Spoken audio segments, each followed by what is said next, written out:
All right,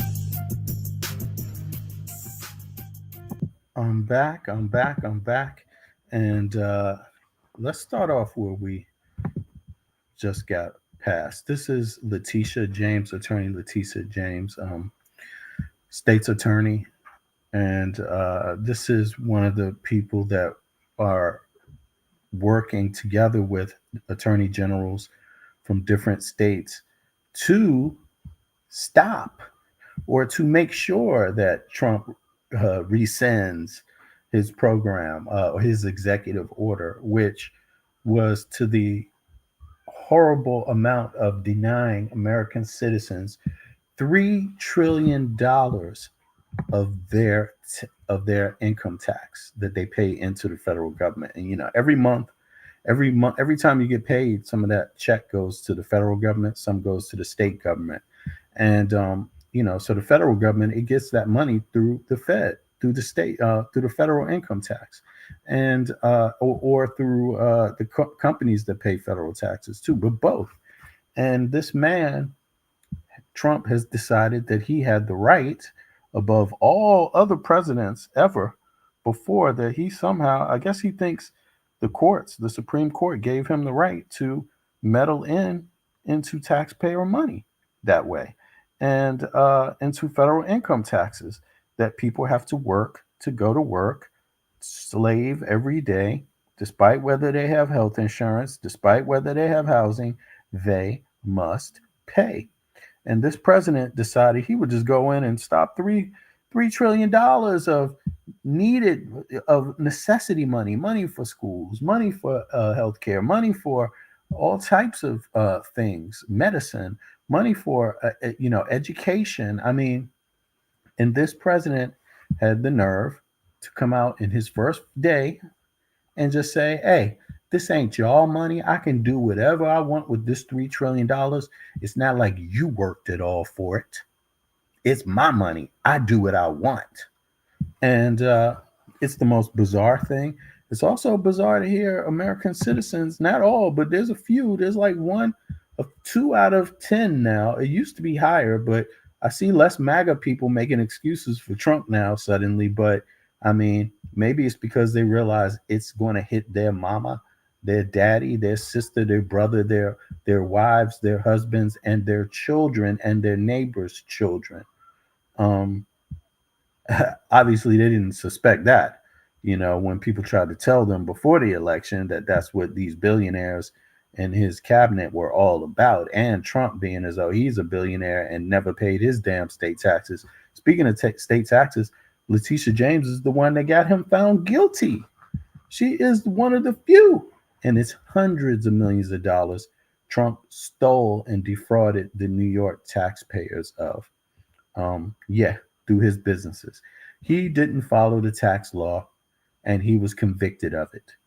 People went to jail and other things because of it. His bookkeeper and stuff like that. People, by the way, that snitched on Trump. I mean, I mean, why wouldn't you? You want to spend the rest of your life in jail or what? What's the deal? And and now 34 convicted 30 times convicted felon is the president, denying your taxpayer dollars even can be used for something that benefits you. And don't tell me your kids don't go to school. Don't tell me your family doesn't need health care. Don't tell me any of that stuff, because that's bullshit. Most Americans depend on Medicaid or Medicare or something like that. Not, and they depend on it because these are not rich people.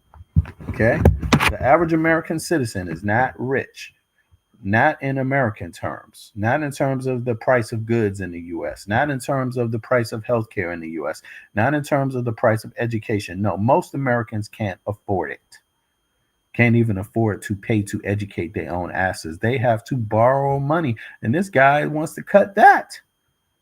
And they have to borrow money and pay back at exuberant rates, even. I mean, anyway, let's do Start more.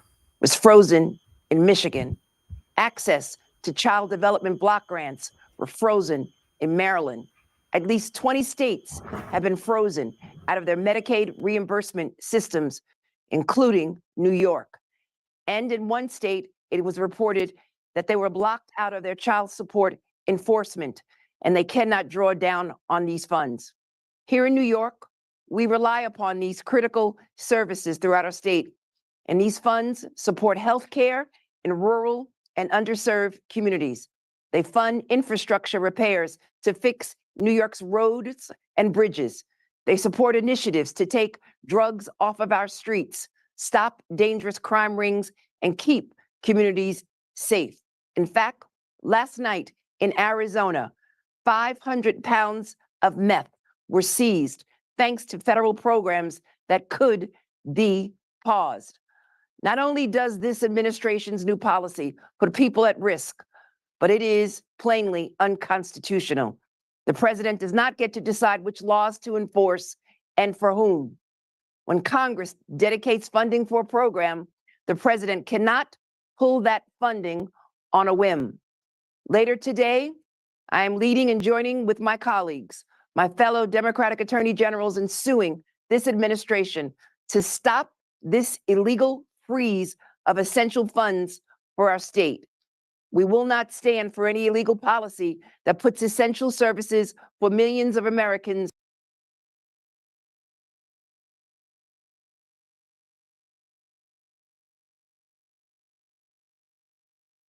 about that. But keep in mind, when she's talking about her state, she's saying New York State.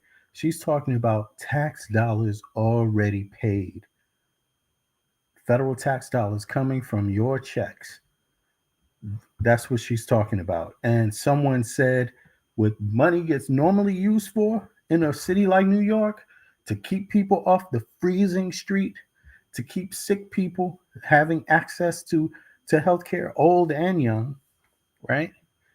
And people that are adults that just work every day for their living. This money, people that aspire to work in AI, to get a technical school education, to get a university level education, they're taking money from you. Remember how you were insulted and told that, hey, it's your morals. Your morals are so messed up. That's why you don't have an education. Remember that? That was from one of Trump's good friends, Vivek Ramaswamy, right? How he liked to talk about the difference between, Indians and Americans in such a vulgar way. I've never talked about Indians that way. I don't see them as super evil or superhuman. I see many Indian people having many struggles. They're all not succeeding, That's why they come to nations, Vivek. That's why he comes to nations like the United States, because India's not always doing that well. And for him to make that equation to Americans being lazy, but again, this is the rhetoric coming out of Trump's circle. This is what they're promoting. He's saying, you MAGA folks have poor ethics and morals. That's why you're not interested in the tech trade. That's why you don't want to be involved in any of the new industries. He's not saying that education costs a lot in the United States, costs more than most places on earth. He's not saying healthcare costs more on earth in the United States than any other place. He's not adding that factor, but he wants to bring over people from other countries to work in tech fields. What are you going to pay them? Then his argument is that he wants to pay them low wages. Okay, but who's going to pay for their healthcare? Who's going to pay for their education? You see, so they're literally talking about exploitation purely. at risk. And we work tirelessly overnight to ensure that that does not happen. Our lawsuit will seek a court order to immediately stop the enforcement of the OMB policy. Now, keep in mind, when she says a lawsuit, I'm not too sure if that is rescinded. Just because Trump rescinds his thing, I don't think that's the end of this. I believe that there's still some issues of a crime being committed, something unconstitutional being committed on American citizens, a crime. And to preserve essential funding for Americans. And now, to share more about our efforts, I'd like to welcome my friend, California Attorney General Rob Bonta. Thank you, AG James. I'm proud to co-lead this lawsuit with you and attorneys general across the nation. We will not stand by while the president attempts to disrupt vital programs that feed our kids, provide medical care to our families, and support housing in our communities. We won't stand by while the president breaks the law and oversteps his authority as outlined in our Constitution, a Constitution he swore an oath to uphold just 1 week ago. It shouldn't be too much to ask that the president follow the law and abide by the federal government's commitments. Yet, unfortunately, And what is it called when you don't follow the law? It's a crime. The man has committed a crime. but unsurprisingly, here we are again, threatening to freeze up to $3 trillion in nationwide federal assistance at 2 p.m. Pacific time today, less than 24 hours after it was announced, is reckless. It is dangerous, unprecedented. I think the Supreme Court ruling really fed into these kind of executive orders. It made Trump feel like he's above the law, which he is more above the law than he ever was before, than his last presidency, you know. And this is why you're going to see this behavior. It basically lies on the Supreme Court. They did not rein in the president for crimes committed, and in fact, they have made him more immune. Not immune to the crimes that he was being charged of, because they tried to navigate around it by only charging him with crimes when he was not a president, you know, things that are not presidential. That's what he's charged with. But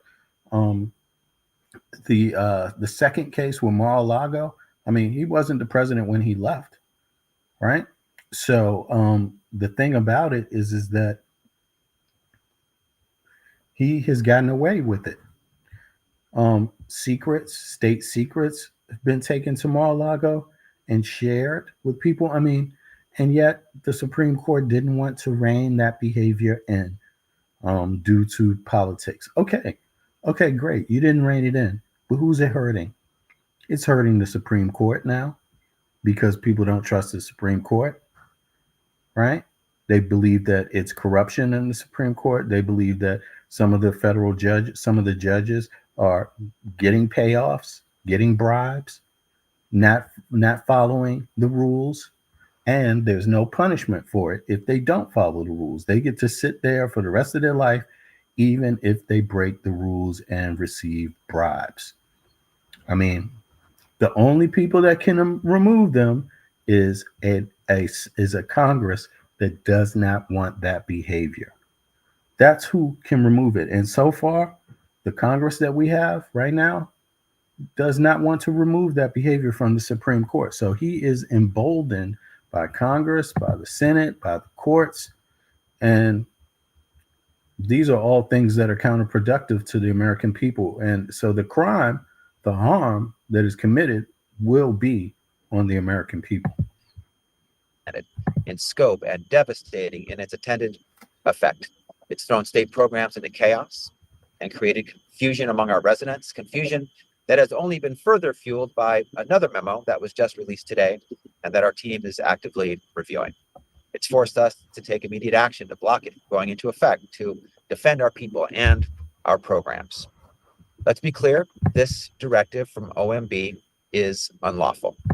So it's it forces people in states, legal experts, lawyers, attorney generals, to take this man to court. Instead of rolling out something that works, and getting the federal government to work together with states, what you see here is the opposite. The federal government does not want to work with states, and it does not want to work with Congress. It does not want to, work, really. It doesn't even want to go into the courts anymore. This administration doesn't want to even go to court. And I'm curious about that. To me, it can only be a sign that Trump thinks he's losing, or, the Supreme Court maybe has turned cold against him because they're under fire themselves for corruption, But let me just rock this a little bit more and then we get to the next one. Violates the U.S. Constitution. It violates the Administrative Procedures Act. Not to mention that it's arbitrary and capricious. The federal government should have to follow the rules, follow the process that's laid out by the law, same as any of us. they're not. OMB, the president, does not have the unilateral authority to indefinitely pause all federal financial assistance under any circumstance. That isn't OMB's job. That isn't the president's job. The U.S. Constitution gives the power of the purse exclusively to Congress. OMB is jumping so far out of their swim lane that, frankly, they are out of the pool. This directive completely violates the separation of powers between Congress and the executive branch. That's why we're here, seeking a temporary restraining order to block the unlawful directive from being implemented. Okay, so let me come out of this one. There's something else here that let me see here. Dictator exposed. There was a recording released just a few days ago, just a day ago, I think. Right. Now, Trump has said this. He says he won't be a dictator except for one day if he's reelected. Okay, well, he's had that one day, but there's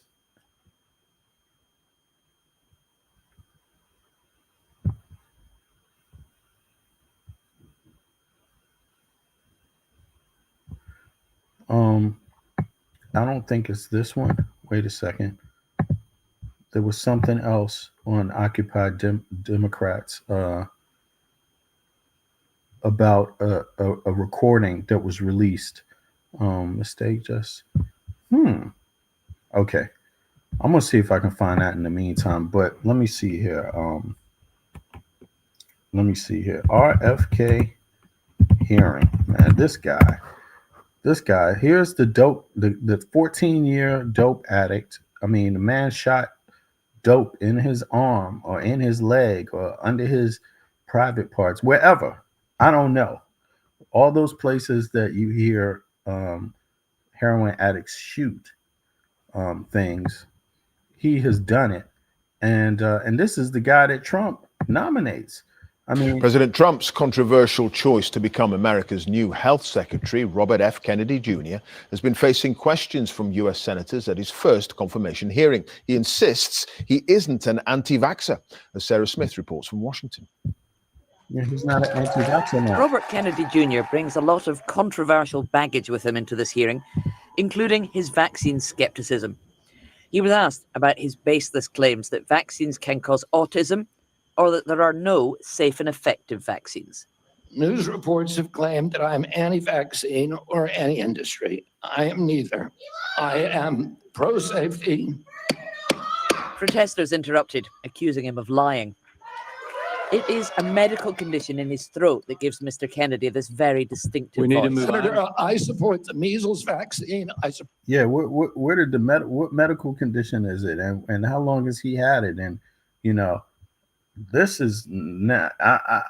People can hide a lot of addictions by claiming it's a medical condition, but as we've seen, if there's any lead from Trump, if we learned anything from Trump really doesn't show you anything about his medical condition at all. So what would be different about this guy? I mean, when I look at him, I see a person who is on drugs, seriously, and not on smoking the weed, no wacky tobacco, not on drinking a few beers after work or having a glass of scotch after work or whatever you want to call it, rum, and whatever it is you might have a glass of. Some people do that. I'm not encouraging people to do that, but know your limits and know the health repercussions. But I swear this guy has to be on some serious drugs right now, like daily. With the polio vaccine, I will do nothing. It's Look, you see his eyes. It's not even just his throat. This man is having problems thinking. Secretary. And makes it difficult or discourages people from taking anybody who believes that ought to look at the measles book you wrote saying parents have been misled into believing that measles is a deadly disease. That's not true. Reservations about Robert Kennedy Jr. go beyond just vaccines. Many Republicans are worried about his staunch support for abortion rights or his battle against food additives in ultra-processed food. His cousin, Caroline Kennedy, daughter of President John F. Kennedy, has gone public on why she believes he's not fit for office. It's no surprise that he keeps birds of prey as pets, because Bobby himself is a predator. His basement, his garage, his dorm room were always the center of the action, where drugs were available, and he enjoyed showing off how he put baby chickens and mice in a blender to feed to his hawks. It was often a perverse scene of despair and violence. The BBC has approached Robert Kennedy for comment. I'm going to let him go wild on health. I'm going to let him go wild on the food. I'm going to let him go wild on medicine. Before he joined Donald Trump, Bobby Kennedy was running to win the Democratic Party presidential nomination. See, now, what I don't understand from Trumpsters is how can you hear Trump say something like that, then see him appoint the man, and then you just say, oh, well, he didn't mean what he just said. The man just said, run wild. That's how Trump introduced him, as a man that is going to run wild. Run wild is not a positive phrase. Approached Robert Kennedy for comment. I'm going to let him go wild on health. I'm going to let him go wild on the food. I'm going to let him go wild on medicine. See, so what is there to go wild about? How about get someone in there that wants to solve some problems, wants to take a comprehensive look at what is going on, and but running wild, this guy, he's literally just taking stuff out of conspiracy books and making the claims public. Instead of relying on the resources that you have, they really, it's really ridiculous how this is done. On a medical level, the U.S. is highly advanced. Does it provide citizens with affordable health care? No, not unilaterally. No, it doesn't. There's a lot of people that are cut out of health care at all, period. And there's a lot of people that just can't even afford even some of the small, the rates of the cheaper assistance. And, but in terms of the money that the U.S. throws into healthcare or throws into studies, scientific studies, medical studies, it's a lot. So the U.S. is ahead of a lot of places on that. And it even helps people support studies in other countries too. Now usually the U.S., like even with COVID, it wasn't prepared for COVID. But even under Trump being very indecisive and spreading a lot of rumors about COVID, when finally forced by Congress, they were able to act and actually save some lives in the U.S. They were able to have a COVID rollout plan that saved lives. But unfortunately, 1.2 million people lost their lives because of that. It could more have been saved? I would say, yeah, if Trump didn't spread some of the misinformation, which people listened to him and believed. People thought drinking Clorox because of Trump was a solution. It wasn't. People got harmed. They died. They got sick, even worse. The light, it doesn't work. In fact, there are a lot of people that have vitamin D deficiency. People's bodies are not the same, and so a lot of people thought that just going outside in the sun is going to fix their vitamin D. Not necessarily. Not when you have blockage, pollution in the air, blocking sun rays and things like this. It doesn't work the same, y'all. And people need to fortify their bodies, certain people. And they found out there's a relationship with lack of vitamin D, which people of color tend to have anytime they're not very, very close to the equator. And believe it or not, the U.S. is close. Parts of the U.S. is close, but most of the U.S. is not on the equator. So parts of it is close to the equator, but not on the equator.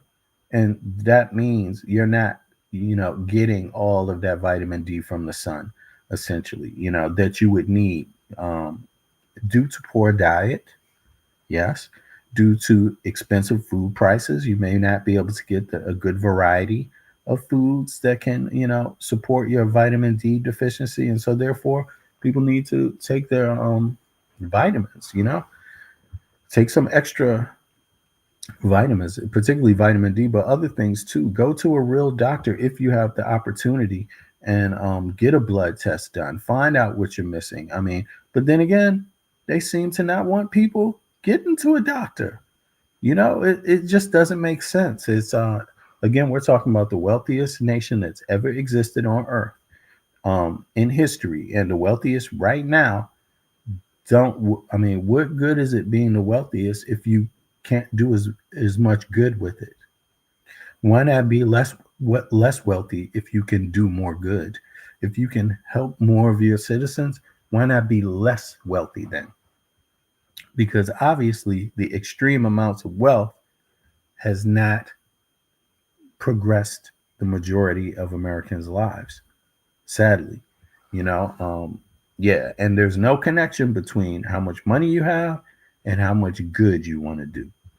So, but let's let this rock a little bit more. Before he joined Donald Trump, Bobby Kennedy was running to win the Democratic Party presidential nomination. He's not really on the left or the right of American politics, which means there are people who oppose his nomination right across the political spectrum.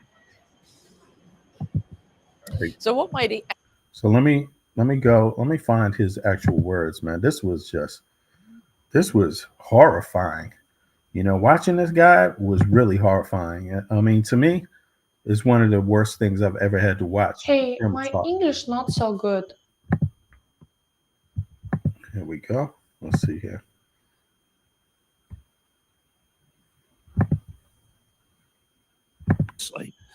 And the first thing I've done every morning for the past 20 years is to pray to God that he would put me in a position where I can end the chronic disease epidemic and protect our children.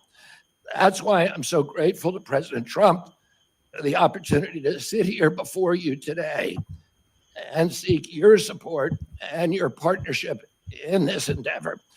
I'll conclude with a promise to you, Mr. Chairman, the members of this committee, to the president, and most of all to the tens of millions of parents across America, especially the moms, who have propelled this issue to center stage. Should I be so privileged as to be confirmed, we will make sure our tax dollars support healthy foods. We will scrutinize the chemical additives to our food supply. We'll remove the financial conflicts of interest from the agencies. We'll create an honest, unbiased, science-driven HHS, accountable to the president, to the Congress, and to the American people. We will reverse the chronic disease epidemic and put the nation back on the road to good health. Thank you. Thank you, Mr. Kennedy. I'll start. All right, hold on. Let me just pull this up about this man's sickness in his throat. I just want to ask one more question too. Robert F. Kennedy Jr.'s speech may sound sickening to some due to his well-documented voice disorder, spasmodic dysphonia. This neurological condition affects the vocal cords, causing involuntary spasms that lead to a strained, shaky, or hoarse voice. Key points about his condition. Spasmodic dysphonia is a rare disorder that disrupts normal speech patterns. It causes voice breaks, making speech sound choppy or strangled. The condition is not life-threatening, but can make speaking for long periods difficult. There is no known cure, though treatments like Botox injections can help temporarily. Kennedy himself has spoken about his condition, acknowledging that it can make public speaking a challenge. However, he continues to deliver speeches despite it. If you're referring to something other than his vocal condition, let me know.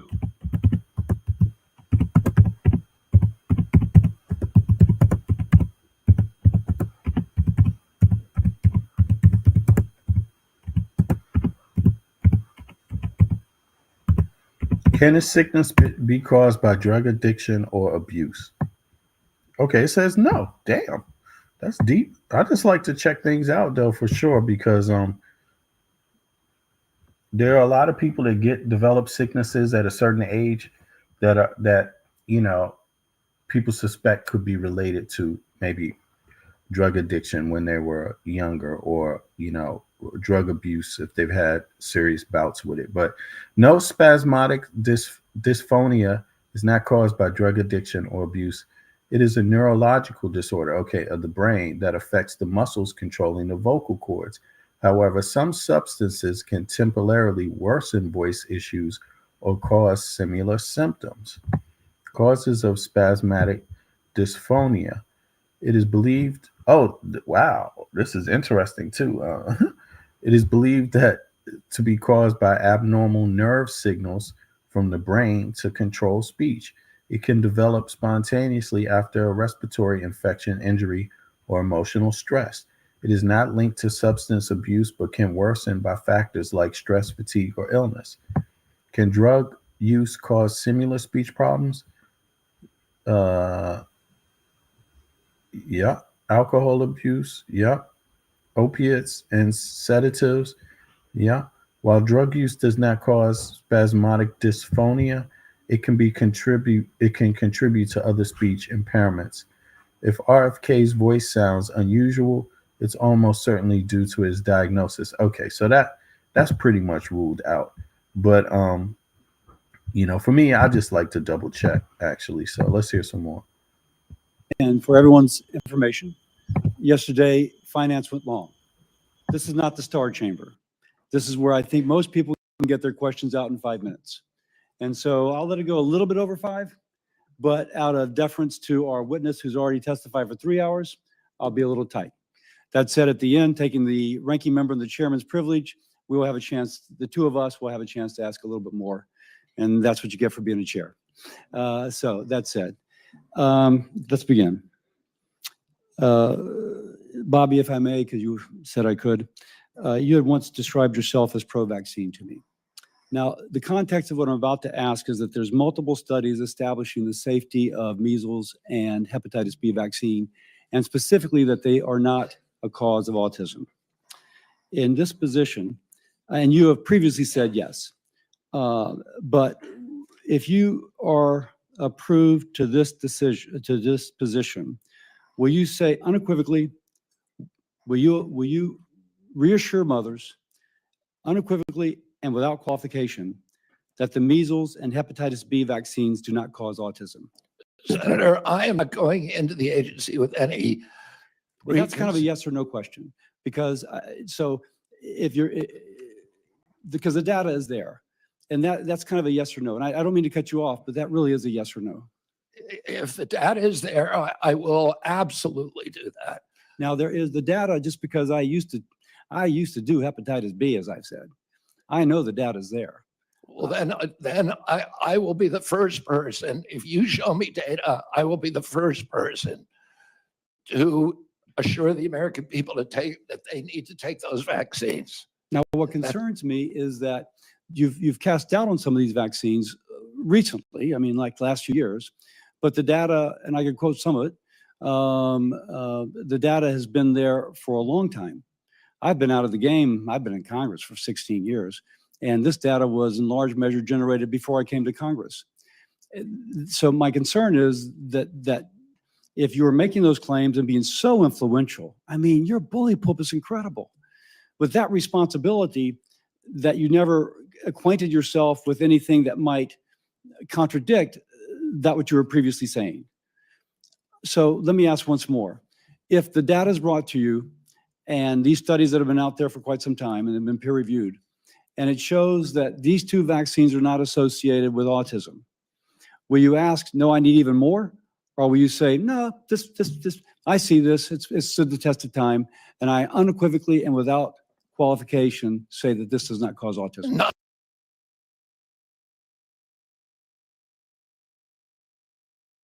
Not only will I do that, but I will apologize for any statements that misled people otherwise. Thank you. Next. Interviewing a man who is a self-admitted 14-year-old heroin addict. 14-year heroin addict. For 14 years, he shot heroin into his body with a syringe. I mean, essentially, yeah. I don't know what else to say. But yet, they out here I just want to pledge You know, I don't get it. Why did they make him the drug czar?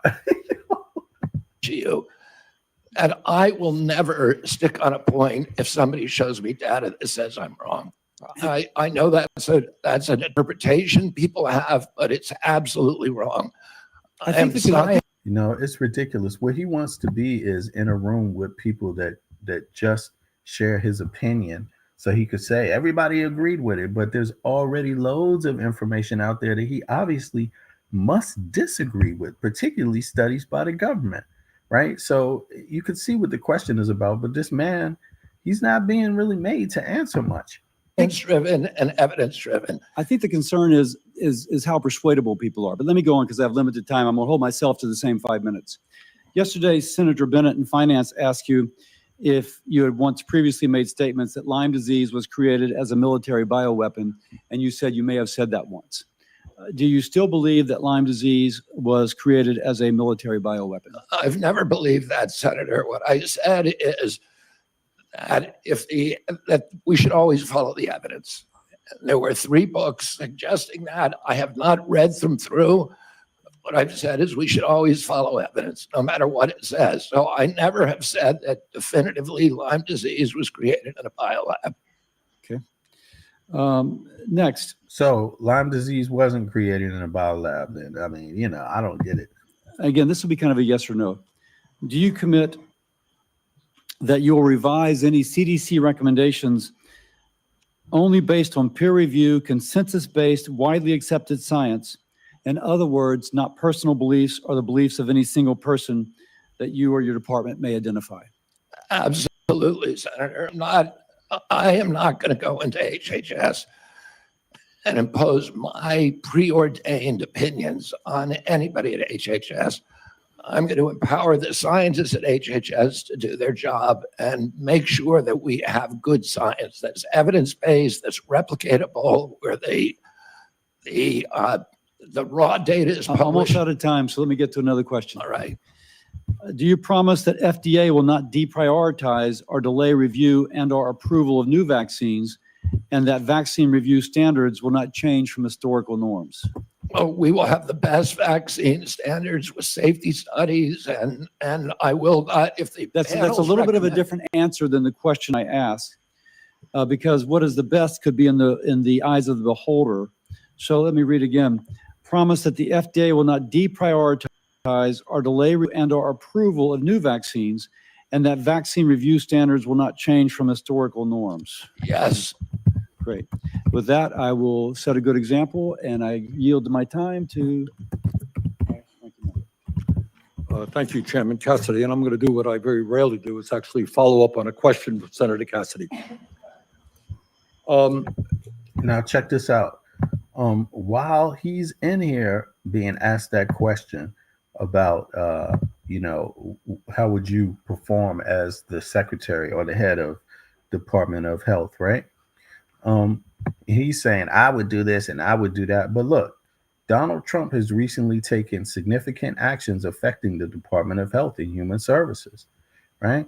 The administration has temporarily halted public communications from federal health agencies, including the National Institute of Health, NIH, and the Centers for Disease Control, CDC. The pause affects the release of scientific reports.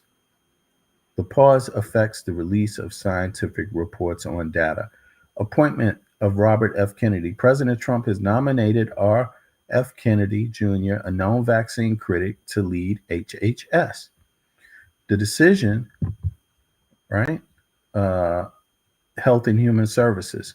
The decision has raised concerns among public health experts about the future direction of the department.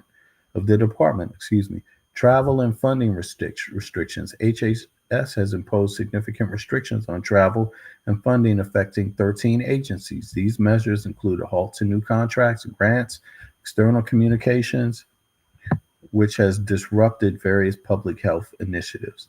Okay, so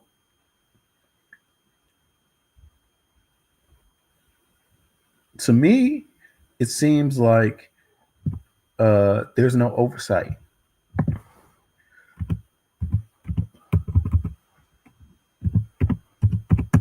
Have persons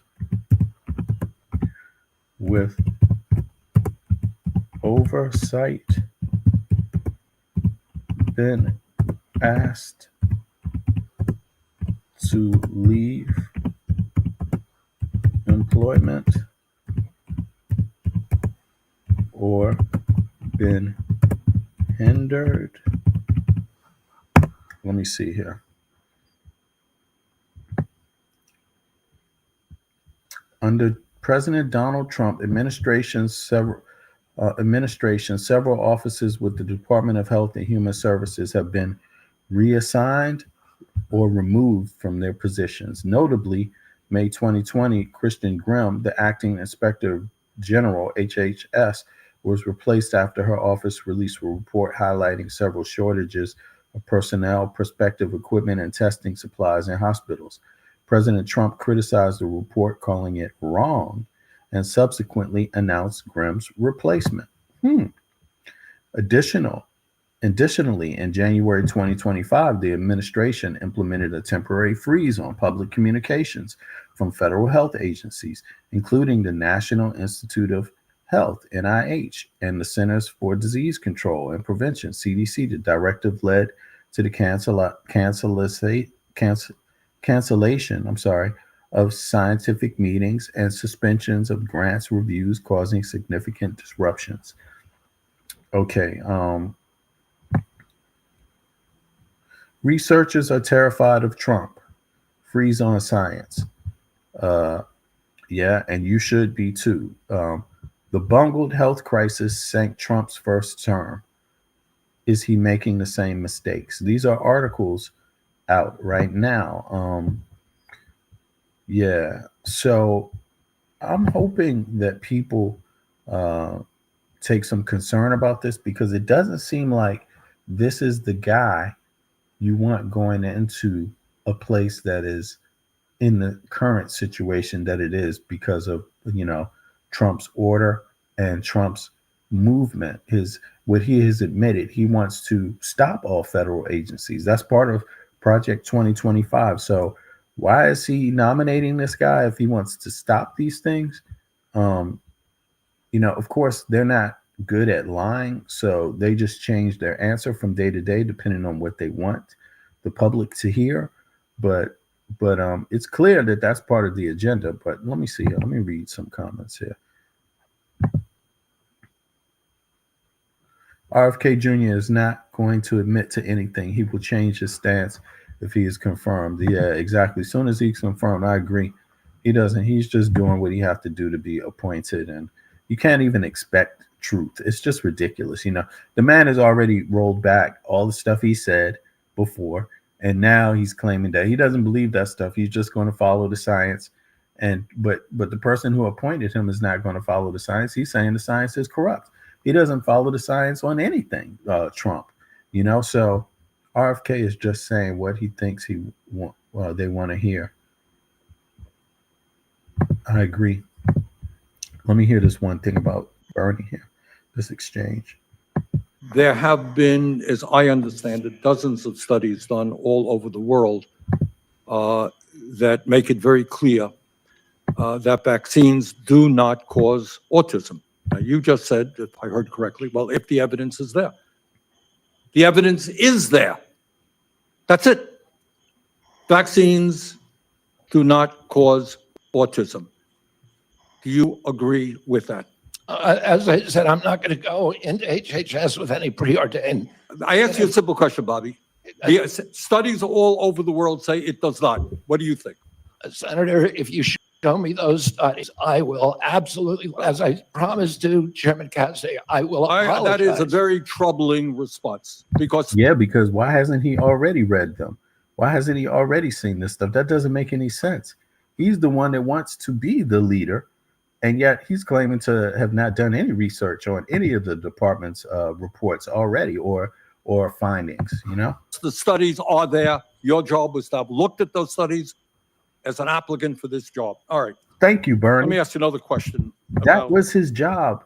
And American people, whoever you are, Republican, Democrat, poor or middle class, or some of the, barely rich people, y'all need to be concerned about this. I mean, you all need to come together for the betterment of your health and your society.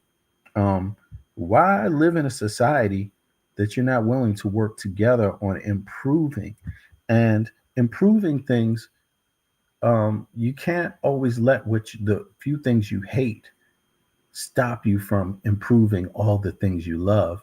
And there can't just be a couple of things you love. The things you love have to number far outweigh the things that you hate. You see, unless you want to go with this thing that Americans have nothing to offer that's good and have never offered the world anything that's good and have nothing that's good. I don't know. Is that some people might have that idea about their own nation that they live in.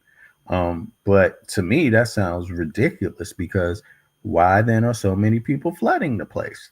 If it's so bad, if there's nothing to offer, if there's, you just can't have your cake and eat it too. One has to be true and one has to be false at some point. This one about COVID.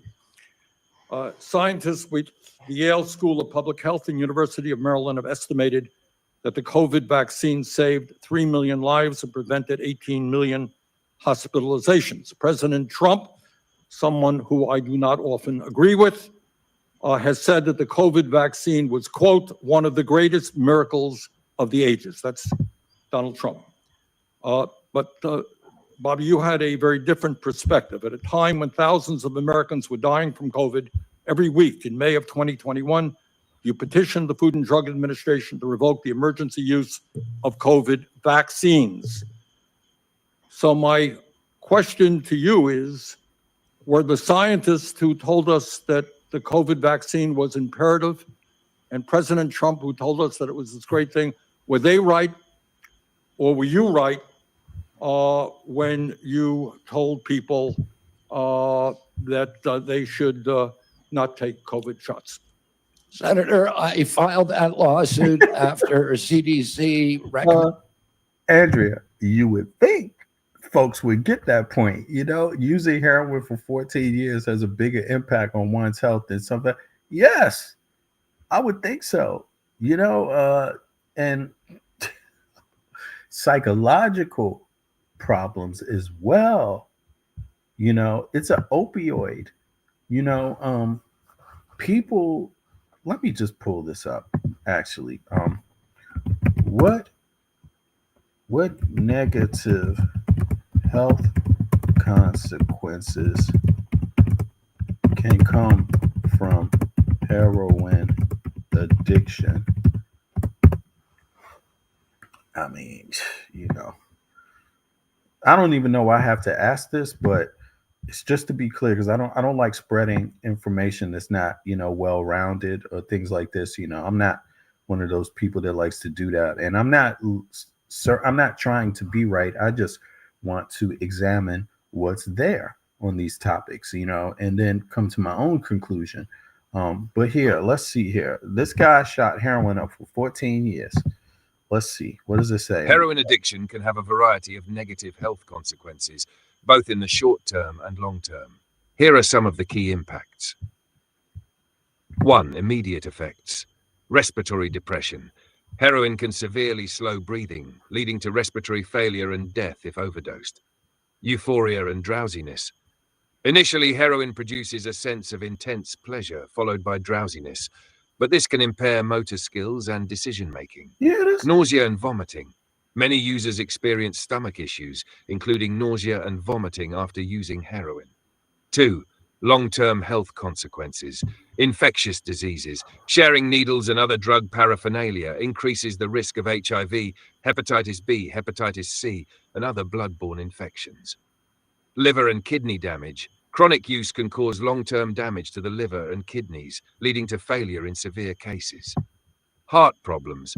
Heroin abuse increases the risk of heart infections, including endocarditis and heart-related diseases. Mental health issues. Long-term heroin use can lead to depression, anxiety, and psychosis. The addiction itself can exacerbate these issues. Tolerance and Sounds dependence. about right. Over time, users need more heroin to achieve the same effects, leading to physical dependence and withdrawal symptoms when they try to stop. Hammer 3, overdose risk. Overdose. One of the most dangerous effects of heroin addiction is overdose, which can lead to coma and death if not treated immediately. Coma and brain damage. Heroin overdose can cause brain damage due to a lack of oxygen when breathing slows or stops. 4. Other long-term health problems. Collapsed veins. Repeated injection use can lead to collapsed veins, which complicates the administration of other medications or treatments. Gastrointestinal issues. Chronic heroin use can lead to issues like constipation and bloating. Malnutrition. Many heroin users neglect their nutrition, leading to malnutrition and related health issues. 5. Social and behavioral consequences. Financial ruin. Heroin addiction can lead to significant financial problems due to the cost of the drug and the loss of employment or stability. Legal issues. Being caught with heroin or engaging in illegal activities to obtain the drug can lead to criminal charges. Heroin addiction is a serious health crisis that... Now, it's two things that stood out to me here: depression, anxiety, psychosis, right? And then the other thing was coma and brain damage. Heroin overuse can cause brain damage due to lack of oxygen when breathing slow or stops. I'm curious how many overdoses has RFK had any heroin overdoses reported in his 14 years being an heroin addict. I need to also type in shooting up because I know all people don't shoot up heroin. Some people snort it, or excuse my language, they do different things, but and some people smoke it, right? Okay.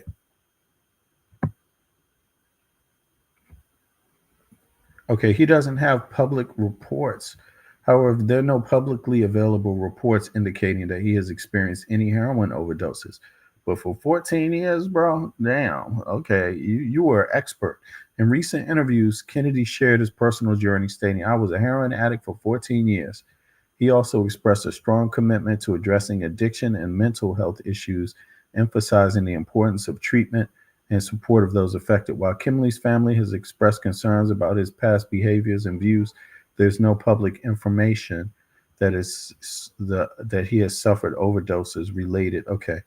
And then his family member warns senators to not. She calls him a predator. You know, I guess she said that before, how he was treating his animals or whatever. What does RFK actually want?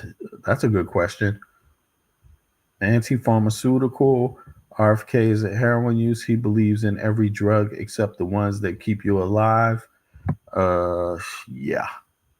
All right. So let me come out of this one. I don't want to hear this guy anymore. I hope he's not approved. I think it would be disastrous. But again, it's people's choices. I'm an American citizen, but I don't live in the United States right now. And my kids don't live in the United States. So I live with my kids. And so I live in Denmark, and we don't see things this way. People have access to healthcare, universal healthcare here. And a lot of the things that RFK and the Trump administration are against, like access to education, even paid education here, is you don't pay it back. You get paid to go to school, technical school and university, right? Housing insurance, that's a law. You know, anyone that needs it gets it. And it's not something you have to think about. It's just, hey, here's my economy. Let me know what I qualify for and what I don't. And it's something that once you report to them, they keep following up on it. They can monitor how much you earn, and then they monitor your benefits, you know, because they have something that's essentially a poverty law. But let me go over to let me see Elizabeth Warren's let me just check that out before I go over to Kash Patel.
There you have it.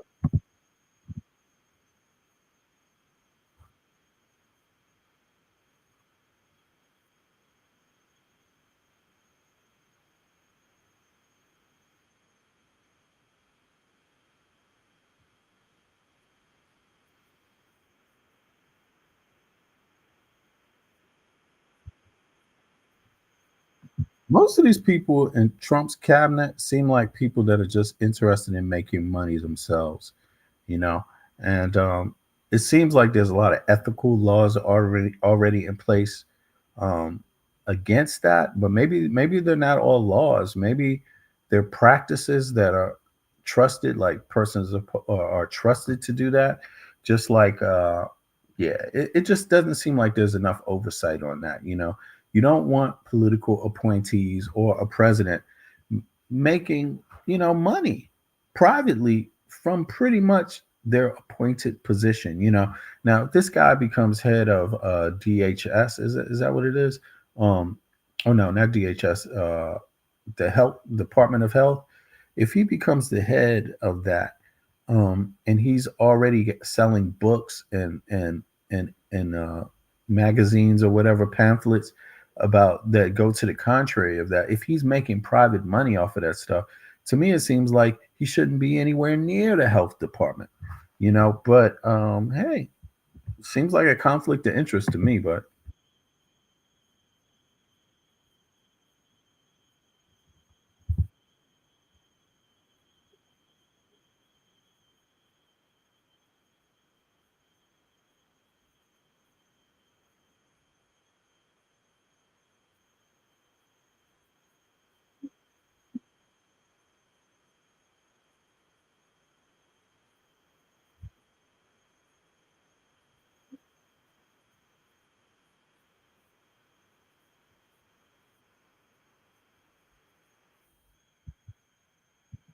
there you go.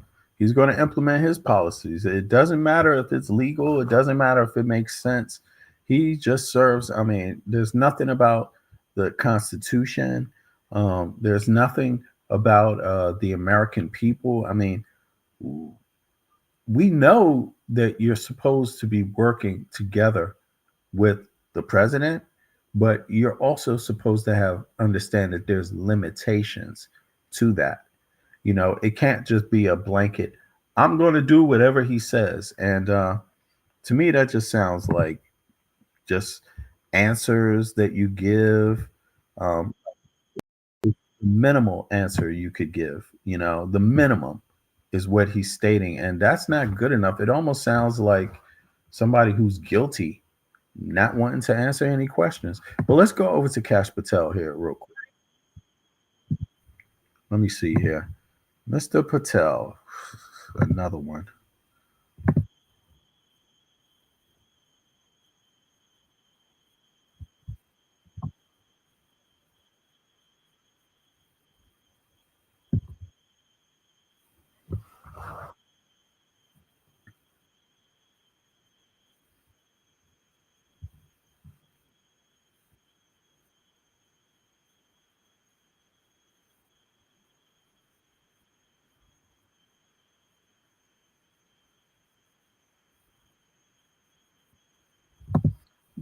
This is gaslighting, because this is exactly what he's been doing the entire time as a free person.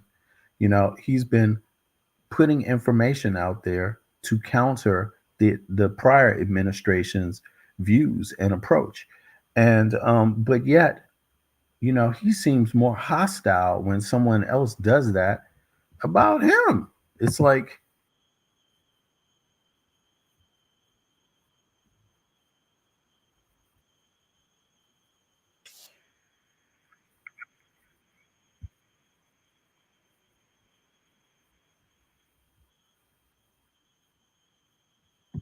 I'm scared, because what about discrimination exists anyway, despite these oaths? I'm not really confident.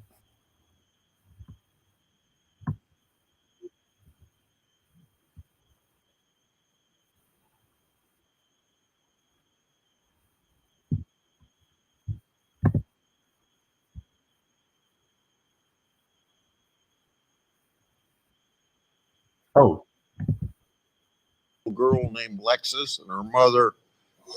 So the Crossfire Hurricane. okay. Let me take this back. Sorry. Let's go back. This is live. So, As reward for his efforts to uncover the truth, mainstream media, can you believe this? Personally attacked.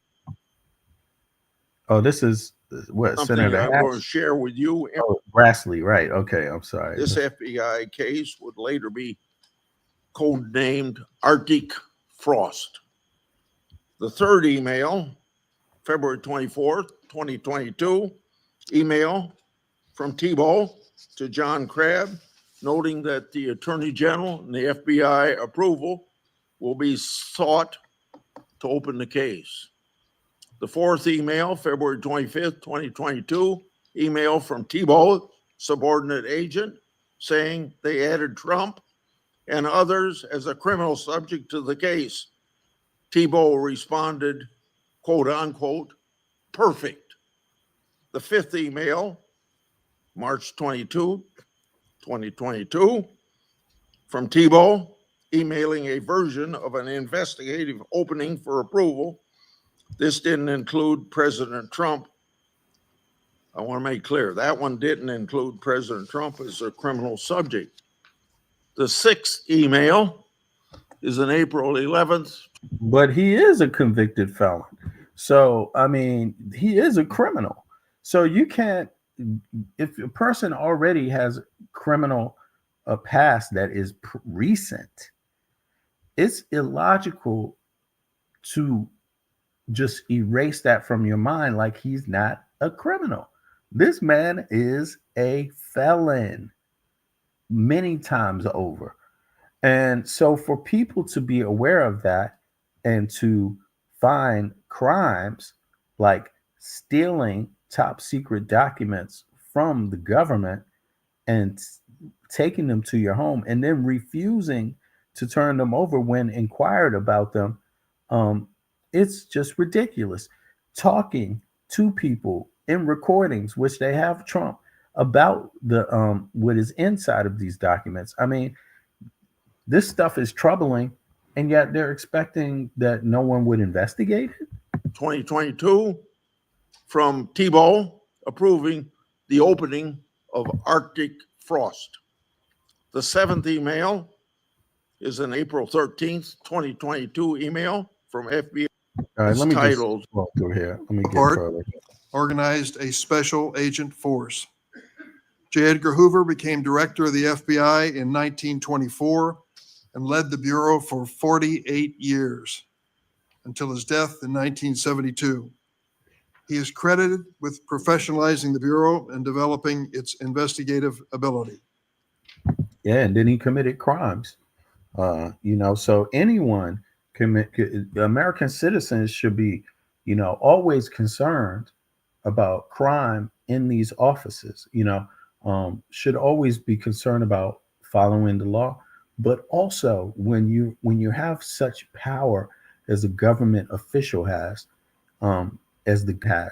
you also want to make sure you're being responsible, that you're not committing discriminatory acts in your processes. And J. Edgar Hoover is a perfect example of a appointed head of the FBI who committed criminal acts. At the time, they were not noted, but later they were noted that this man committed criminal acts. He committed injustices. He may not have been prosecuted, but he did. Civil rights violations and questionable acts, also. But let's look. However, with little or no oversight, Hoover also used the Bureau's investigative powers improperly. There you have it, with little or no oversight. And actually, Trump is trying to get rid of the people that would have oversight in different federal agencies. I mean, that's part of his blanket firings, He infamously directed the FBI to spy on Dr. Martin Luther King Jr., Thurgood Marshall, and other civil rights leaders of the day. In 1975, the United States Senate created... The concern is that Kash Patel is going to do what Trump tells him to do and that is hunt down his political rivals. That's the concern with Kash Patel. Will he do it, or will he say, no, sir, that is illegal? Frank Church's committee, and they disclosed widespread abuses by the FBI and other U.S. intelligence agencies. The Church Committee concluded these agencies had engaged in illegal surveillance, and as a result, quote, groups and individuals have been assaulted, repressed, harassed, and disrupted because of their political views, social beliefs, and their lifestyles. And quote, the intelligence agencies have served the political and personal objectives of presidents and other high officials. The Hoover era of the FBI, the Watergate scandal, and the findings of the Church Committee highlighted the risk of political interference in FBI investigations and led to significant, important reform. In 1976, Congress passed a law that limits the FBI director to a single term of 10 years, which was intended to insulate that position from political influence. And critically, we made the FBI director's appointment subject to the advice and consent of the Senate. That's why we're here today. Since 1935, the motto of the FBI has been fidelity, bravery, integrity. These qualities represent the Bureau's core values and the high standards that are expected of all of its employees, including the director of the FBI. After meeting with Mr. Patel and reviewing his record, I do not believe you meet this standard. Ooh. Mr. Patel has neither the experience, the temperament, nor the judgment to lead an agency of 38,000 agencies and 400 field offices around the globe. During the time I've served on this committee, I've had the opportunity to consider 4 FBI director nominations. Each one was a Republican, and I voted for. I mean, all of Trump's appointees, they are political hacks. I mean, they are all claiming to be in a culture war, which is a political war, and, they're claiming that the Biden administration had committed such crimes that they need to be investigated. Trump himself is claiming that it's all a hoax. The Russian investigation, the stealing the documents from the government, the top secret documents, and bringing them to his home. He's claiming that's all a hoax, all fabricated. He's claiming everything about him, even in New York where he was convicted, right? That he's claiming it's all fabricated. And he's already, he hasn't told Kash Patel to go and investigate these things, but you can be pretty sure that he will, because Kash Patel was forced to support so many statements like this by Trump. I mean, when you have a person making these statements, why would you support him in an election if you don't agree with them? Kash Patel has never come out and said that he doesn't agree with these statements made by Donald Trump, but yet now he's claiming to be impartial. It's really pathetic, to be honest, all of them. And I feel sorry for American people, because we deserve better than this, than to sit back and have to watch people literally say one thing one day for years, all the way up to the election. Then when they win the election, then all of a sudden, when they want to get the appointment, then they change their mind. No, they don't mean this. No, they're for vaccines. No, they're not going to chase down, political rivals. They're not going to go after people that prosecuted Trump legally, according to the law. By the way, it's not like Trump has brought that New York case to the Supreme Court and won it. You see what I mean? You can appeal. Has Trump appealed? You see what I mean? And that's the thing about it. It's really ridiculous. My concerns about the director of the FBI are not partisan. As much as Republicans claim that President Biden and former Attorney General Garland weaponized the FBI, let's look at the record. President Biden kept the FBI director, a lifelong Republican who had been appointed by President Trump. Contrast that with President Trump. Fired his first FBI director, James Comey, forced out his second FBI director, Chris Wray, for being insufficiently loyal. With Mr. Patel, however, obviously the president has found a loyalist. Mr. Patel's All right, let me just flip over to this. This is Patel, and this is who he is working for. He was appointed by Donald Trump to be the head of the FBI, and this is his appointment hearing. He may not make it, he might, but here is something about Trump's conviction in New York. Yes, President Donald Trump has appealed his conviction in the New York hush money case. In May 2024, he was convicted on 34 counts of falsifying business records related to payments made to silence allegations of an affair. Following the conviction, Trump's legal team filed a notice of appeal seeking to overturn the verdict. Cite Turn Search 10. In January 2025, Trump's new legal team, including the prominent law firm Sullivan and Cromwell, initiated the appeals process. They filed a notice of appeal aiming to challenge the conviction. Cite Turn Search 12 Sway. As of now, the appeals process is ongoing and the outcome remains pending. The Manhattan District Attorney's Office has indicated that Trump's legal team will have opportunities to expand on their grievances in subsequent court filings. Okay, so Cite Turn Search 10 Nav List. Trump's legal team initiates appeal in New York. Hush money case. Turn News 20. Turn News 22. look at this. Glaring Trump avoids jail time with unconditional discharge. So he was convicted. He got an unconditional discharge, and now it's being appealed. New York judge spurns Trump's effort to scrap hush money conviction based on immunity. So Trump has claimed a lot of things. But where is the part where he's innocent been proven yet? So you have a guy who is appointed by Trump, who's nominated by Trump, who's sitting in front of the Senate right now to get a confirmation from the Senate.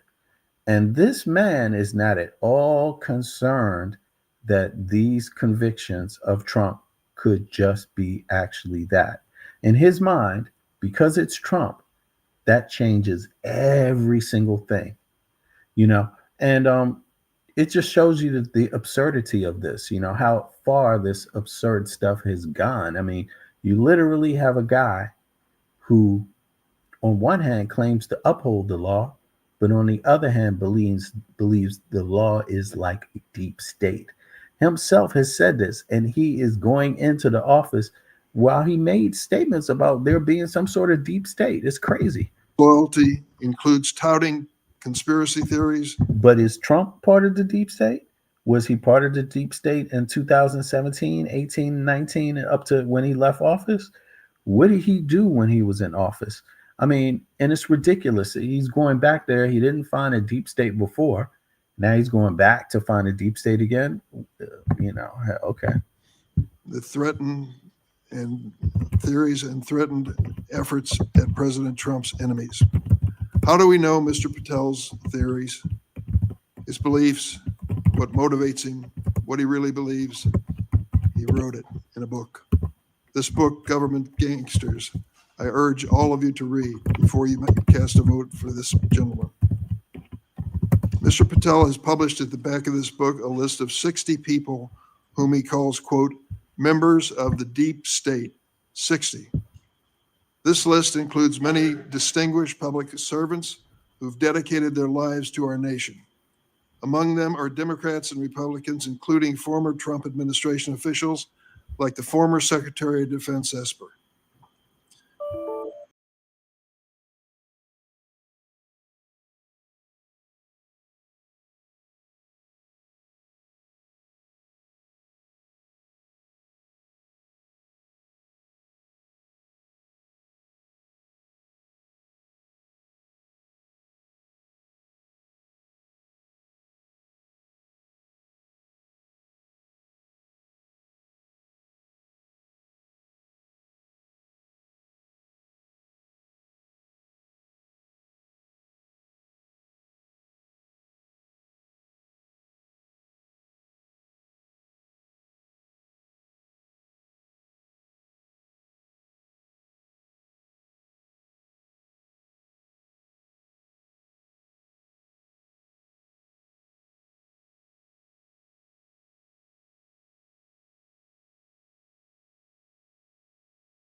Here we go. Sorry about that.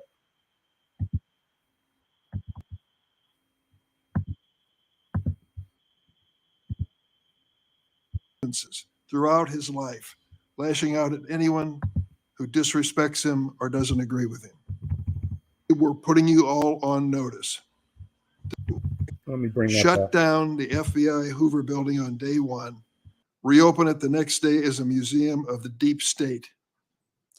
And he has said, quote, we're going to come after people in the media. We're going to come after you, whether it's criminally or civilly. We're putting you all on notice. Does this sound like the kind of nonpartisan law enforcement professional who should lead the FBI? No, not to me. This is someone who's left behind a trail of grievances throughout his life, lashing out at anyone who disrespects him or doesn't agree with him. Don't take it from me. Listen to these Republicans who worked with him during the Trump's first administration. Attorney General Bill Barr, and I quote, I categorically oppose making Patel deputy FBI director. I said it would happen over my dead body. Patel had virtually no experience that would qualify him to serve at the highest level of the world's preeminent law enforcement agency. National Security Advisor John Bolton. I didn't think he was qualified. He demonstrated no policy aptitude at all. I was forced to hire him. President Trump's Deputy National Security Advisor, Charles Kupperman. The idea that Kash Patel is going to be the FBI director is appalling. His legal career is modest at best. His ideas are ludicrous. CI Director Gina Haspel threatened to resign after President Trump proposed making Mr. Patel CIA Deputy Director. Defense Secretary Mark Esper said Mr. Patel lied about whether Nigeria had approved a hostage rescue operation, putting American lives at risk. But Mr. Patel would have us believe that all of these public servants, all Republicans, all from the first Trump administration, and apparently anyone else who's critical of him, are nothing but government gangsters and deep state members. Many of them have made his. I mean, and just keep that in mind, how you can just brush off anything by saying, oh no, it's part of the deep state, but where's the evidence? You know, and they've been saying this for years now, 4 years. For longer, but it's because they've been developing these theories on the side, outside of the presence of the public, and then they just throw them all on the public like they're facts, when actually this man has been acting in bad faith before. Listen. List of us believe that all Charles Kupperman, the idea that Kash Patel is going to be the FBI director, President Trump's enemies. How do we know Mr. Patel's theories, his beliefs, what motivates him, what he really believes? He wrote it in a book. This book, Government Gangsters, I urge all of you to read before you cast a vote for this gentleman. Mr. Patel has published at the back of this book a list of 60 people whom he calls, quote, members of the deep state, 60. This list includes many distinguished public servants who've dedicated their lives to our nation. Among them are Democrats and Republicans, including former Trump administration officials like the former Secretary of Defense Esper. Then there is Mr. Patel's plan to, quote, and I quote him, shut down the FBI Hoover building on day one, reopen it the next day as a museum of the deep state. And he has said, quote, we're going to come after people in the media. We're going to come after you, whether it's criminally or civilly. We're putting you all. So again, it's not called free speech when it's speech they don't like. But when it's speech that they like, it's they're strong freedom of speech advocates then. Only when they like it. But when someone says something they don't like, then all of a sudden they're going to go after them because they're not for freedom of speech. You know, it's crazy. I mean, and they're going after media, which is a serious problem because media is supposed to do the reporting. They're supposed to be allowed that. That's the epitome of free speech. You and I and the media has the right to challenge government. And yet they're telling people they don't want the media to challenge government anymore. They're going to punish media that challenges government or reports on facts. And that should be very scary. That's like authoritarian, that's fascist, um, and it's definitely not a good look for the average American who's got to go to court when they're convicted of something or charged with something, just a mere charge. Um, what about the people that get charges based on, being victims of discrimination? They're driving a car, police officer stops them and smashes a tail light, and then says, "I stopped you because it was broken. Now I want to search your car. Oops, you got a gun. Now I got to shoot you." Oh, but which one is it? Do you have the right to carry a gun or do you not have the right to? A lot of police seem to think that when it's certain kind of people, you shouldn't have the right to. Just the mere thought of a gun means they can shoot you. Well, other people, they're like, hey, this guy didn't have a license, but hey, according to our Constitution, it's all over the place. And you can never, when you try to question these people about their positions, you can never really get a straight answer. On notice. And listen, these senators are asking serious questions, but they're not even asking all the questions because there's limited time. What about the average person getting a question in about their average life regarding their connection with the Justice Department, with the FBI? What is that going to be like? I just wonder. Does this sound like the kind of nonpartisan law enforcement professional who should lead the FBI? No, not to me. This is someone who's left behind a trail of grievances throughout his life, lashing out at anyone who disrespects him or doesn't agree with him. Don't take it from me.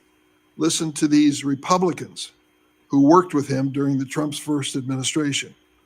Attorney General Bill Barr, and I quote, "I categorically oppose making Patel deputy FBI director.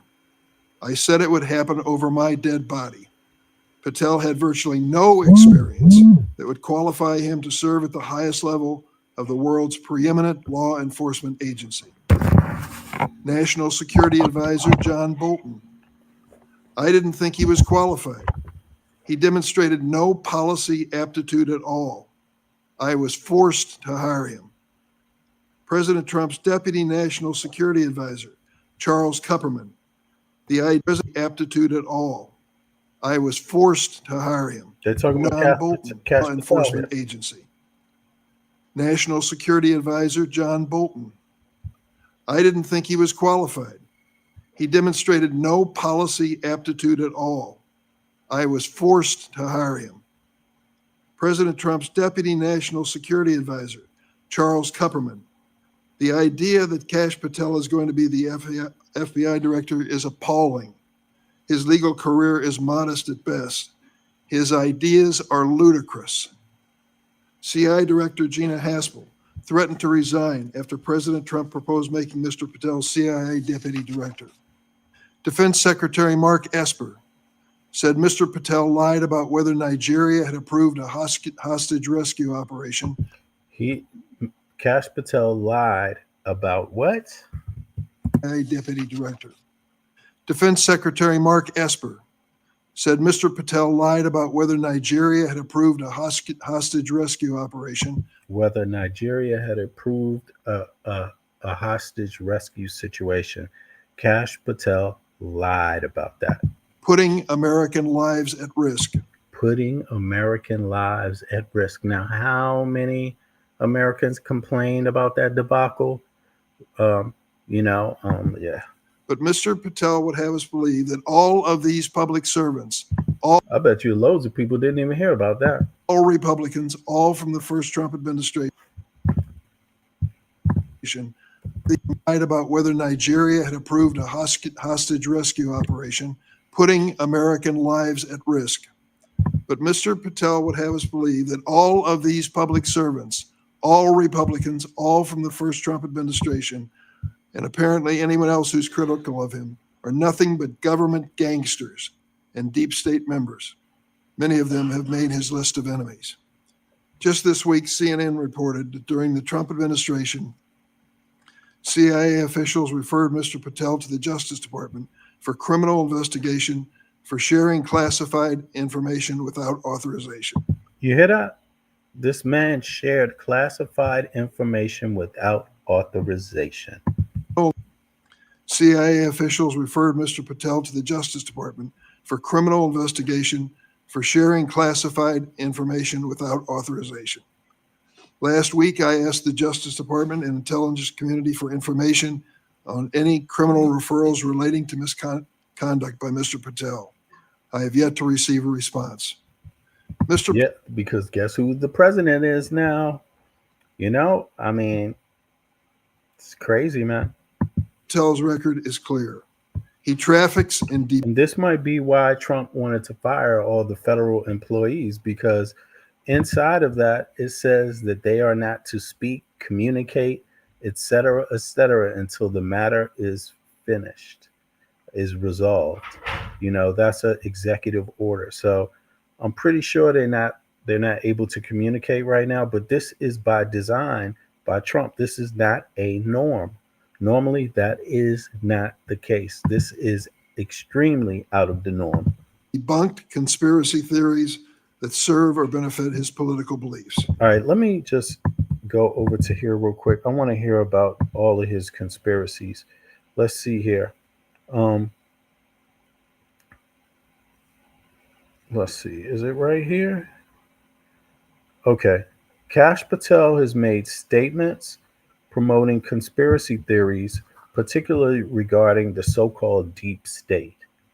Can you all see this? Yes. Okay. So he has described the U.S. government as being infiltrated by a deep state working against President Trump and his supporters. This is very interesting because it seems like a Jedi mind trick. Like, you know, it's something they often do, which is to make an accusation that really applies to them themselves. I mean, you know, they're going around searching for people that aren't qualified and people that aren't following the law, and it's them who are not following the law. In his 2023 book, Government Gangsters, The Deep State, The Truth, and the Battle of Our Democracy, Patel portrays the U.S. government as being controlled by a deep state that undermines democracy.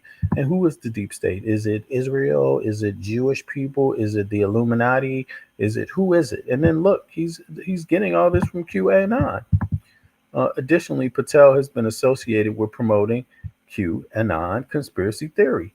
He has appeared on platforms to support QAnon and has been linked to promoting related content. These associations and statements have raised concern about his suitability for leading the FBI, given the agency's role in countering misinformation and protecting democratic institutions. Kash Patel podcast persona, staunch Trump defender, right? Critic of FBI, he could soon lead. Kash Patel, the Trumpian children's book to leading the FBI. But let me ask one more question here. What is Kash Patel's background? Is he an immigrant? I always ask this because this has been brought under the Trump. Since Trump has been around, a lot of focus has been put on immigrants. So I like to see who's talking about the immigrants. Kash Patel is an American lawyer and formal government official. He's not an immigrant. He was born in the United States to Indian immigrant parents. So he is a first generation, right? He was born in the U.S. He's the first of his family to be born in the U.S. And he was born in October 1980. He's 10 years younger than me. And yet his brain is screwed up on QAnon theories. I mean, that's embarrassing. You know, it's just as a man, to be honest with you, as a thinking person, that's embarrassing. That means you're not really thinking unless you're using the conspiracy for other purposes outside of your belief. Maybe he doesn't believe this stuff. Maybe it's just something he's saying to put himself in position to do something else. But that's not what you need in an appointee. You need one that can come there, speak truth, and that's it, and stick to the truth, But that's not Cash Patel. Family heritage. Cash Patel's family are Indian descent. His father is a doctor and his mother is a teacher. They moved to the U.S. from India. Damn, that sounds like Kamala Harris' family. Um, but they didn't like her though. No, no, no, no, no, no. She's a woman. We gotta really teach her her place. Education. Patel graduated with a bachelor's degree in political science from Boston University in 2002. He later earned a Juris Doctor (JD) from George Washington University. Damn, he was in D.C. Ugh, boo. Career. Patel worked in private law practice before becoming involved in national security and government work. He gained national prominence through his role in the Trump administration. He owes Trump his career, essentially, particularly as a senior officer. Right, he wasn't in government like this before Trump, particularly as a senior official in the Department of Defense and as a key figure of House Intelligence Committee. Um, he served as a deputy assistant to the president and the senior director for counterterrorism at the National Security Council. Under Trump, okay, that's interesting because that means when it was time to negotiate with the Taliban and Iraq, well, it wasn't time, but Trump did it on his own. Didn't really inform many people in advance, and then he negotiated uh, the U.S. troops leaving Afghanistan. He negotiated it in such poor terms that Biden did not. There was nothing Biden could really do but follow the terms that Trump agreed to. That's what state people do. But his agreement put lives at risk. The way Trump did this put lives at risk, and Patel was surely a part of that. Department of Defense, House Intelligence Committee. That's some poor stuff going on. He served as deputy assistant to the president. Okay, for counterterrorism at the National Security Council under Trump, and he played a significant role in the investigation into the Russian investigation as part of the House committee. Patel is known for his vocal support of President Trump and his criticism of the FBI and what he has referred to as the deep state. Okay, let me see here. Is there one other question I could ask about Cash Patel?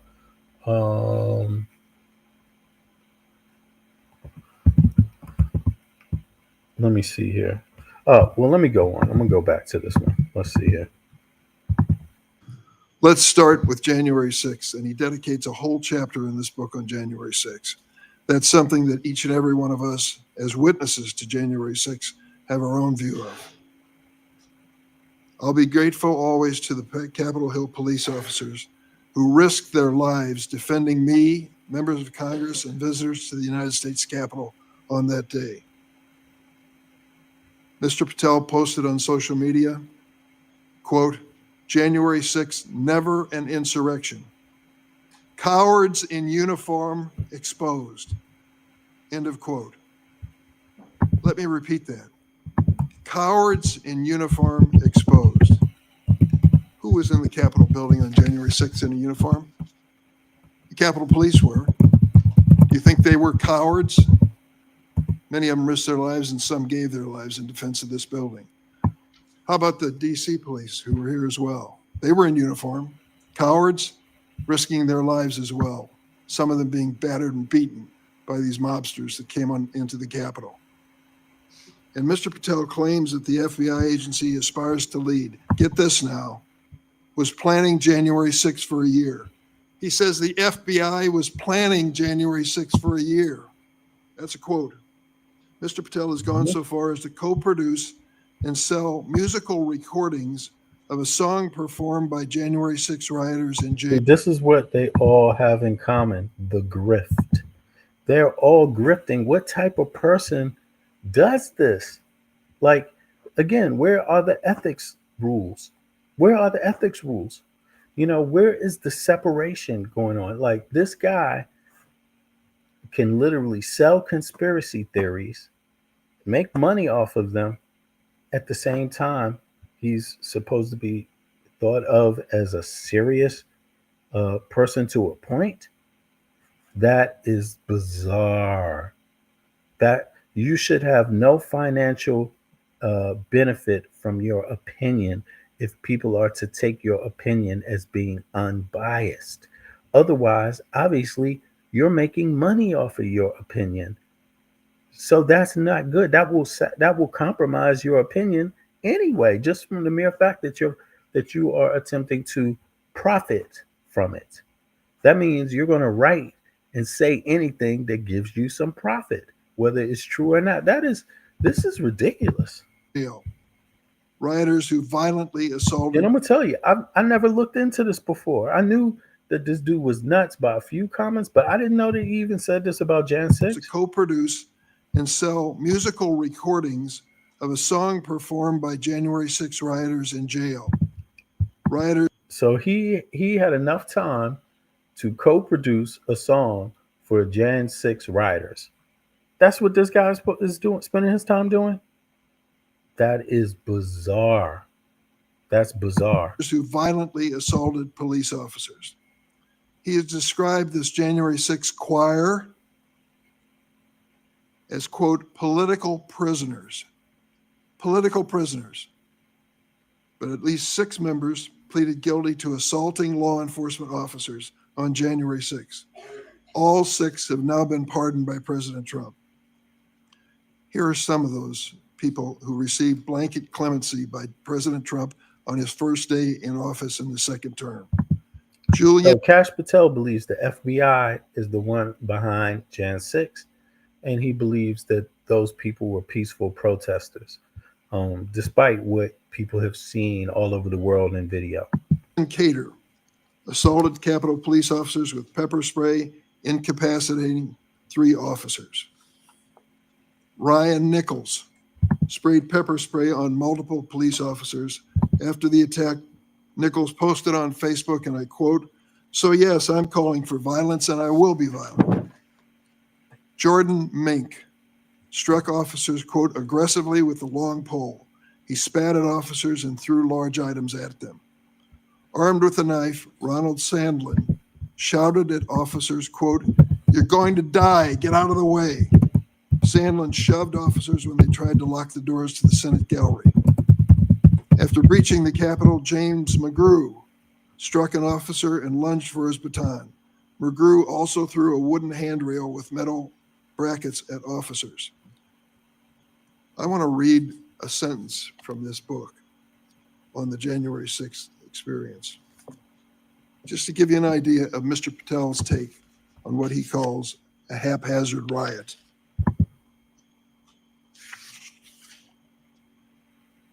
By everything we could see, the crowd at the Capitol was unarmed or armed only with non-lethal objects like bottles, flagpoles, or bike racks.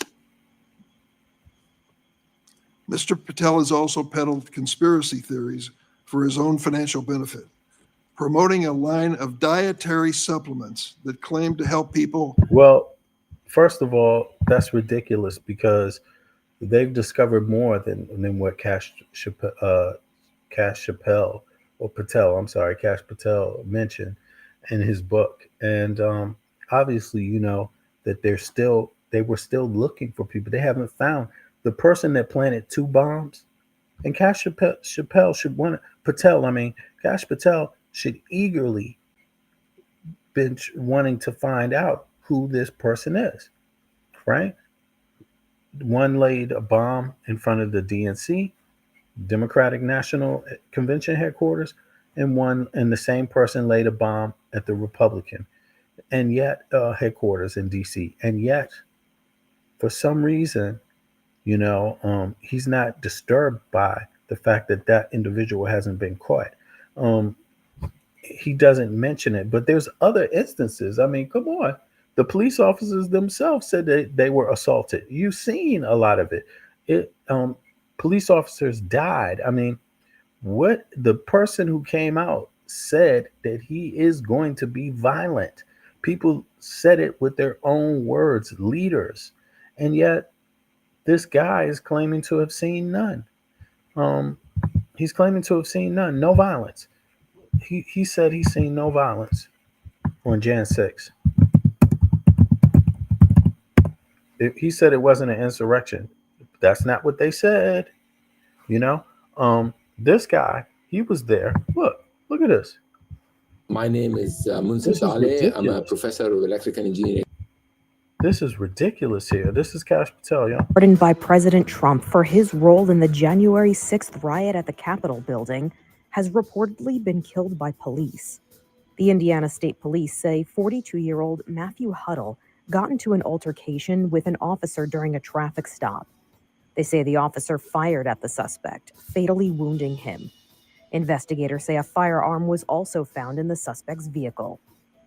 Reports say Huddle had pleaded guilty to one charge of entering and remaining in a restricted building on January 6, 2021.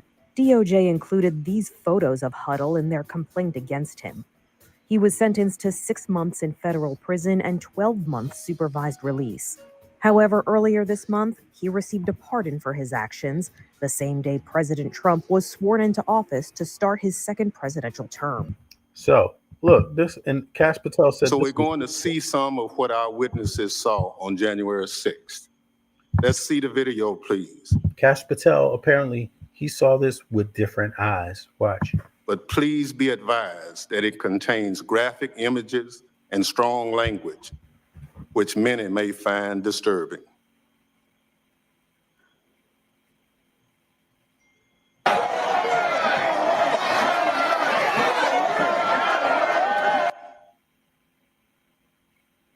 Hey, brother, we're boots on the ground here. We're moving on to Capitol now. I'll give you a boots on the ground update here in a few. Multiple capital entries! Multiple capital entries!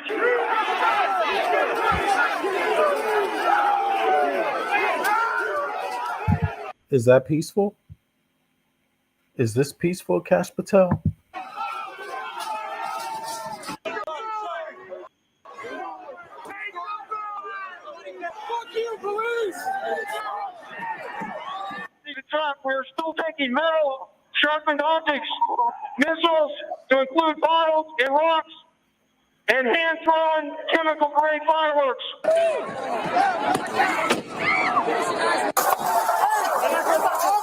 So what Cash Patel is telling Americans is that you all are free to do this, and he doesn't see it as violent. And that's what he said in the book that he's selling. He's a grifter.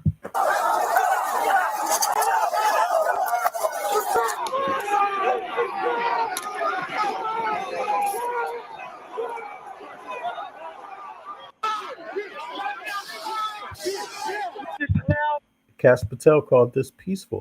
Effectively a riot. 1349 hours declaring it a riot. Cash Patel says that you have the right to do this, that this is called peaceful protest. Or is he trying to say this is the FBI doing it? Is this an FBI member here? I don't know. Nope. That's called breaking and entering. It's a crime. Why is it a crime for everyone else and not a crime for these people? According to Cash Patel, that never happened, or this is what peaceful is. Okay, guys, apparently this tip of the spear has entered the Capitol building.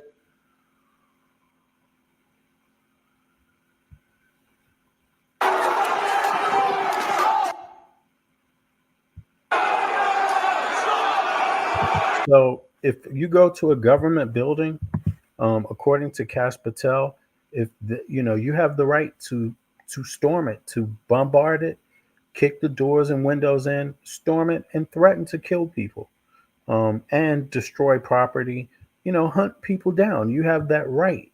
According to Cash Patel, according to him, it's peaceful. All right.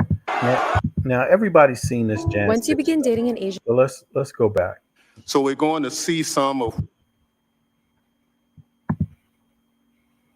And I'm not going to accept that answer, because if you can't commit that those FBI agents will be protected from political retribution, especially involved and has been shot to death in the terrorize him. Meanwhile, how many churches that were firebombed or pregnancy care centers that were firebombed How many of them were protected by the last administration? Just about zero. It is an unbelievable instance of targeting. Mr. Patel, will you end this targeting? If you get to the FBI, if you are confirmed, will you end it?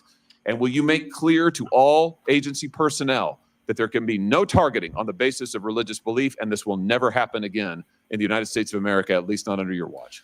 Senator, if confirmed, and this speaks to an issue we were talking about earlier, there will be no such targeting if I'm confirmed as FBI. Basically talking about what?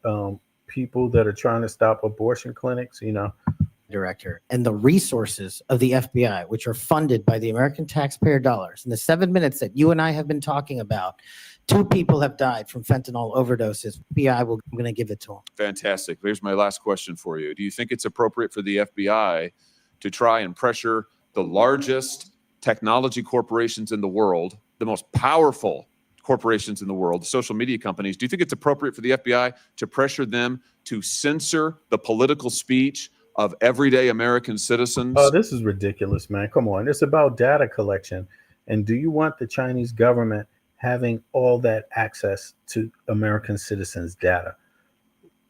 Do you want that or not? That's what this is coming down to. And they could also sell the company, and then you see they would have to go along the lines of the U.S. government. That's different. To try and violate the Mr. Patel. Any corrupt activities the FBI has participated in, especially involved in the censorship of free speech. Because we know from the court cases that have been brought across this country, and we know from the voluminous factual finding that was done, and it's in the record, that the FBI and other agencies of this government under the last administration pressured, coerced these social media companies. See, again, it's a pattern of when we have conspiracy theories to share, it's called freedom of speech. But when the media points out something that we're doing wrong, we want to crack down on media. So in one, these appointees seem to have one thing in common. They flip-flop on freedom of speech. It depends on who's saying it. That's whose speech they honor. To censor speech of everyday Americans on a range of issues, from the Hunter Biden-led media companies to do it. Thank you, Mr. Chairman. Senator Blumenthal is next. I want to say when he's done, so let's see, the 30-minute break would make it about 12:25 or something. I expect you to be back here on time. I'm going. Senator Blumenthal. Thanks, Mr. Chairman. Welcome, Mr. Patel. Thank you for being here. And thank you for visiting with me in my office at almost exactly the moment that you were talking to me. The Department of Justice was firing more than a dozen lawyers who worked with the special counsel, Jack Smith, simply because they were involved in that case. You've committed that the FBI will not be politicized. So here's your first test. Will you commit that you will not tolerate the firing of the FBI agents who worked with the special counsel's office on these investigations? Senator, I appreciate the time to visit with you. It is a yes or no answer, and it is your first test. Senator, every FBI employee will be held to the absolute same standard, and no one will be terminated for case assignments. And I'm not going to accept that answer, because if you can't commit that those FBI agents will be protected from political retribution, we can't accept you as FBI director. He doesn't seem to understand what political retribution is when he's the one making the claim that there was political retribution on on Trump. That makes no sense. FBI employees will be protected against political retribution. Those individuals deserve to be protected from Trump retribution. That was your first test. You failed it.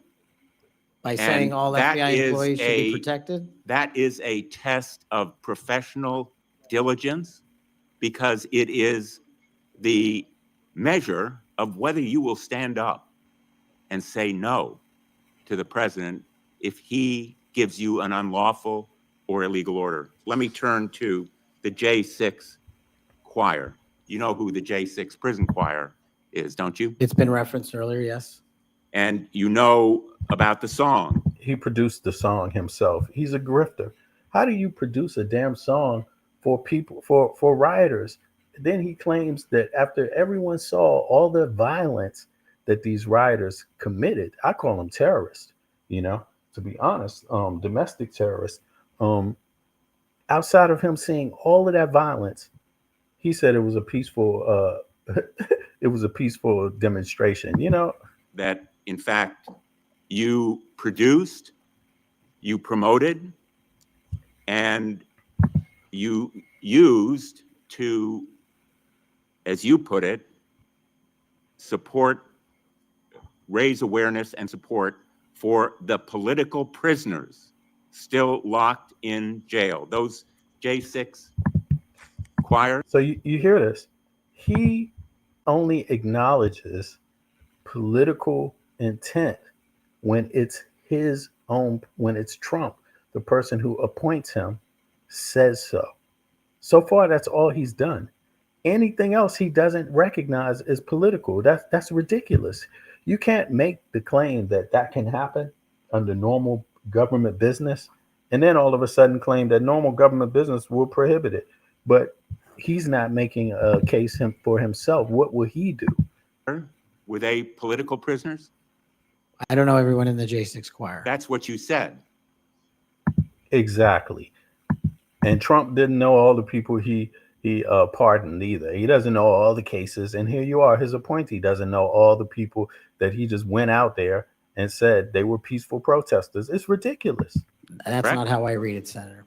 This is your tweet. Let me read it. Justice for All by the Jan 6 Prison Choir and former President Donald Trump. This powerful and moving song raises awareness and support for the political prisoners still locked up in jail without trial following the Jan 6 protests in 2021. They had trials. They were convicted. They went to jail, and they've been pardoned now by Trump. J6 prisoner choir consists of individuals, so he believed this before Trump pardoned them, consists of individuals who have been incarcerated as a result of their involvement in Jan 6, 2021 protest, even though it's not a protest, for election integrity. They've been pardoned, but they were pardoned of the crimes, and the crime wasn't a protest. They have sang the anthem every night since being incarcerated, and he co-produced it, the song for them. I mean, it's ridiculous. You know, this is ridiculous. This man is completely biased and has no intention of following any laws. He has no intention of upholding the Constitution, and he has no intention of protecting the American people. It's your whole statement. Well, you won't stand behind your own statements made in tweets, countless of them. As a matter of fact, as you put it to Steve Bannon on his show, then we went into a studio and recorded it, mastered it, digitized it, and put it as a song, now releasing it exclusively in the War Room. That was the J6 prison. And what do they call it? A war room. That's where they convene privately outside of the U.S. government. It's crazy. You know, they're at war. That's what he's claiming. Choir song. And all proceeds were given away to charity to help families. And you in called need. them political prisoners. Julian Cater. Do you know what he did? I don't know who that is, Senator. Well, he's one of the J6 prison choir. You seem to know more about identified it than I do. in a court filing. And you're saying now you don't know who he is? You glorified prison choir. You seem to know more about it than I do. Identified in a court filing. J6 prison choir. You seem to know more about it than I do. Identified in a court filing. So Kash Patel, he hasn't been following any of this stuff. He just has his feelings that he puts out to the public and then disseminates through a book, right? And you're saying now you don't know who he is? You glorified him and the rest of that choir? He's the one who sprayed U.S. Capitol Police Officer Brian Sicknick with pepper spray. Officer Sicknick died the next day. Cater admitted his violence. He pleaded guilty to assaulting assaulting a political officer, a police officer. Do you believe that Julian Cater was a political prisoner? Senator, I'm not familiar with this case. You seem to know a lot more about it than I do. And as I've said repeatedly, I will always utilize my resources to help Americans in need, which is what I was trying to do here. And I've never once advocated. What's the difference between an American in need and these Jan 6 people, or the police officers, or the victims of these protesters who are police and others? Who, it's really weird because he didn't seem consumed with protecting those people. He must know that those people had a hangman rope and said, hang Mike Pence. How does he feel about that? Is he okay with people threatening to kill politicians, elected officials? For political violence or violence against law enforcement. Ryan Nichols. But the people that just called out political violence against Mike Pence, he just defended. Ryan Nichols also pleaded guilty to assaulting a police officer